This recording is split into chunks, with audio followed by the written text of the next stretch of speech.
Le docteur Génessier va enterrer clandestinement cette victime dans un cimetière de banlieue. Le docteur Génessier, c'est Pierre Brasseur, son assistante, c'est Alida Valli. Tout est réuni ici pour en faire une scène d'angoisse dans un cadre fantastique. La photo expressionniste de Schuftan, la scène nocturne, le cadavre enveloppé dans un drap, la porte qui grince, les pas sur le gravier et ce cadavre qu'on va balancer dans le caveau de famille. Pour rendre la situation de Brasseur et d'Alida Valli encore plus dangereuse, j'avais pensé à faire intervenir le soir, la nuit, une visiteuse. Mais j'ai pensé aussi que c'était un peu échappé au réalisme, puisque au fantastique, j'ajoutais une intervention fantastique, et c'était trop. Et comme je pense que si le fantastique est dans la forme et que je ne suis pas tellement attiré par le fantastique, mais attiré par ce qui est insolite, qui est dans le quotidien, mais qui se trouve dans l'instant et dans la situation, plutôt que de faire intervenir cette veuve la nuit, j'ai pensé à un autre plan qui interviendrait après les coups de pioche qui rendent un son naturellement caverneux. Et ce plan, qui était du domaine de l'insolite, à cause de l'instant où il se produisait, c'est le passage de l'avion.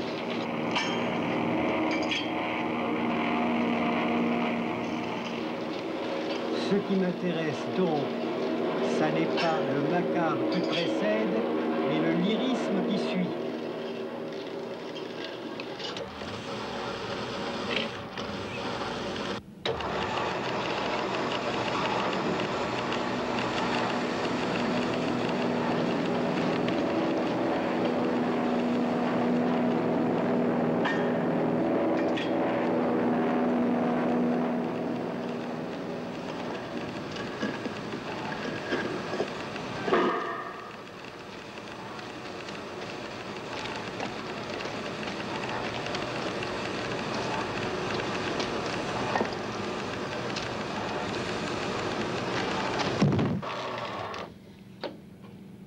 Alors la déesse, ah oui, oui, c'est très curieux parce que après le premier enterrement, ça c'est le deuxième enterrement, celui-là officiel, le premier,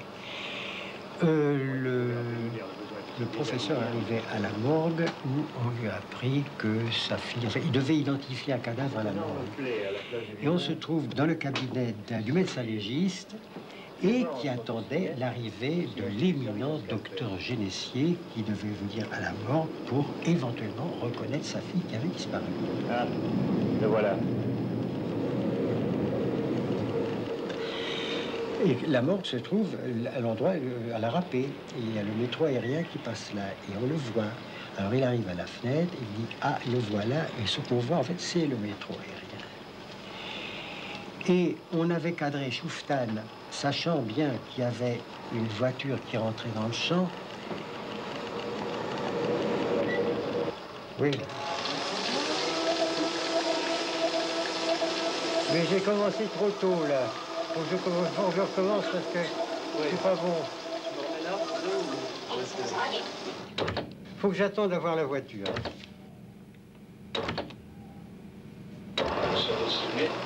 Si on s'était servi d'un scalpel.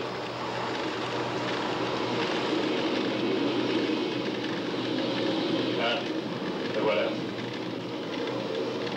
Ah non, c'est encore trop tôt, merde alors. Il a fait partie du métro, hein. Faut que j'attende la première image.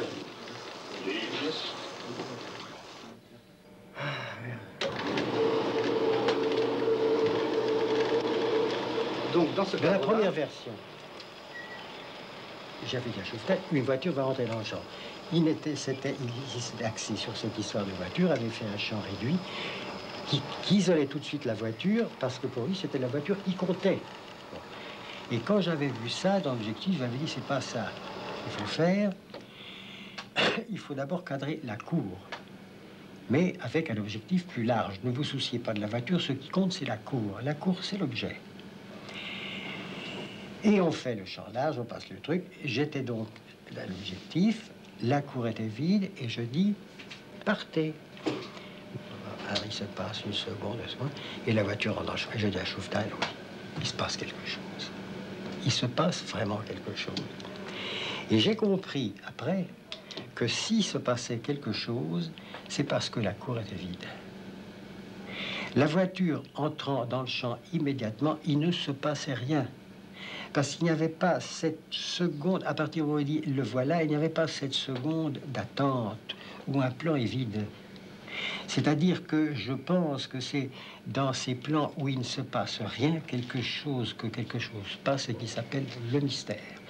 Je veux dire que ce qui se passe, c'est d'abord une attente, donc une angoisse, et comme l'angoisse crée le mystère, car le mystère ne crée pas l'angoisse, ce mystère n'existe pas. À ce moment-là, quelque chose passe après l'angoisse et qui est le mystère.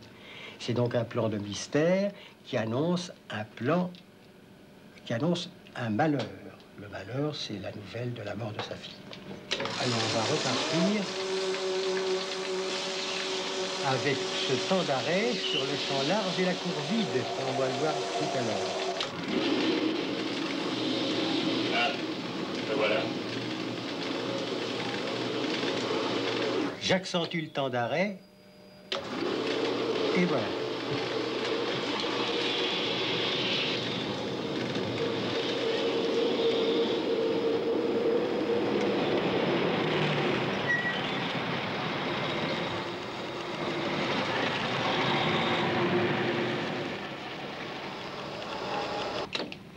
C'est le silence, ça. C'est le silence, c'est l'attente, et par conséquent, c'est l'angoisse. Là, on est dans l'insolite, alors qu'avec la 2 chevaux, et tout l'attirail qu'il y a autour, au début, avec ce plan nocturne, les yeux effarés, effrayés d'Ali Davali, la voiture suiveuse, la main gantée de noir sur le rétroviseur, dans lequel on voit à l'arrière de la voiture un cadavre dans un costume d'homme qui brinque-balle et qui tombe sur la banquette. Si avec ça on ne faisait pas de l'épouvante, alors il faudrait changer de métier. Mais c'est pas ce qui m'intéresse, c'est pas ces 2 chevaux, c'est cette déesse.